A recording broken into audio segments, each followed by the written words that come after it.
আমরা কক্সবাজার শহর থেকে এসেছি। আজকে দিনটা হচ্ছে যে আমাদের বড় একটা দিন, সংস্কৃতি বলতে গেলে বিজু উৎসবের মতো আর কি।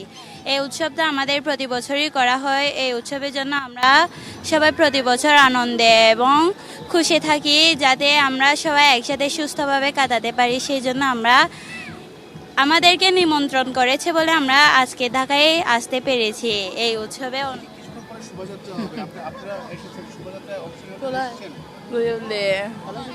জি জি, আমরা এখানে অংশগ্রহণ করতে এসেছি। কেমন লাগছে? ফার্স্ট টাইম তো নার্ভাস লাগতেছে আমাদের। এটা হচ্ছে যে আমাদের রাখাইন মহান সাঙ্গার বলা হয়েছে, এটা বছরের একবার পালন করা হয়েছে, এই জন্য সবাই আনন্দ মিলে পালন করব। আমরা সবাই আসছি যে কক্সবাজার থেকে।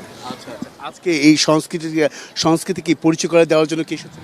জি জি জি, বাংলার যে সংস্কৃতি। হ্যাঁ, আমরা সবাই কক্সবাজার থেকে আমাদেরকে রাখাইন রাখাইন বাংলাদেশ ওই অ্যাসোসিয়েশন থেকে আমাদেরকে নিমন্ত্রণ করা হয়েছে, তাই আমরা সবাই এসেছি কক্স থেকে।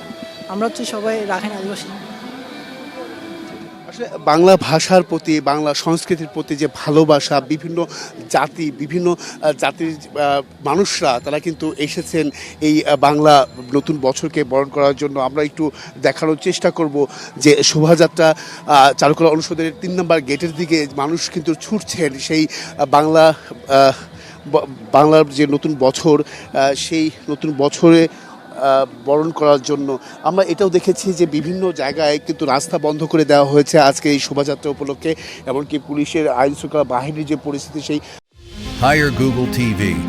Smart living powered by Homey AI. আইন শৃঙ্খলা বাহিনীর পরিস্থিতি কিন্তু ব্যাপক তৎপর আমরা দেখেছি সকাল থেকেই। আমি যদি একটু বলতে চাই যে এই শোভাযাত্রাকে কেন্দ্র করে শোভাযাত্রার অংশগ্রহণকারীরা শুধু নীলক্ষেত ও পলাশী মোড় দিয়ে বিশ্ববিদ্যালয়ে প্রবেশ করতে পারবেন। শোভাযাত্রা চলাকালীন বিশ্ববিদ্যালয়ের অন্যান্য প্রবেশ পথ ও সংলগ্ন সড়ক বন্ধ থাকবে, এমনকি সেটাও রয়েছে। এমনকি শৃঙ্খলা এমনকি সৌন্দর্য রক্ষার্থে আশপাশ দিয়ে শোভাযাত্রায় প্রবেশ করা যাবে না। সেই বিষয়টা কিন্তু কঠিনভাবেই আইন শৃঙ্খলা বাহিনী দেখভাল করছেন এবং কি তৎপর রয়েছেন। এর পাশাপাশি যদি আমি একটু বলতে চাই, ঢাকা বিশ্ববিদ্যালয়ের ঐতিহ্য এবং কি স্বকীয়তাকে বজায় রেখে লোক ঐতিহ্য ধারণ করে বড় পরিসরে এই বৈচিত্র্যপূর্ণভাবে এবছরও শোভাযাত্রা সর্বজনীন অংশগ্রহণের আয়োজন মাধ্যমে কিন্তু নতুন বছরকে বরণ করার জন্য প্রস্তুত, পুরো জাতি প্রস্তুত। আর এক্ষেত্রে বলা যায় যে যেহেতু এই বৈশাখী শোভাযাত্রা অংশ নেওয়ার জন্য বিভিন্ন জায়গা থেকে কিন্তু মানুষ আসছেন, সেটার আসলে বিভিন্ন সংস্কৃতির মানুষ আসছেন, বিভিন্ন জাতের মানুষ আসছেন।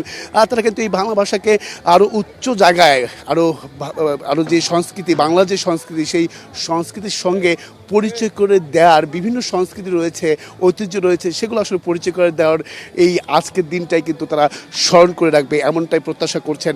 সব কিছু মিলে বলা যায় যে পরবর্তী সংবাদে অবশ্যই বৈশাখের বর্ষবরণ উদযাপন বিষয়ে নতুন কোনো তথ্য পেলে অবশ্যই জানার চেষ্টা করবো। এই ছিল সুনন্দা, এখান থেকে সবশেষ সুনন্দা।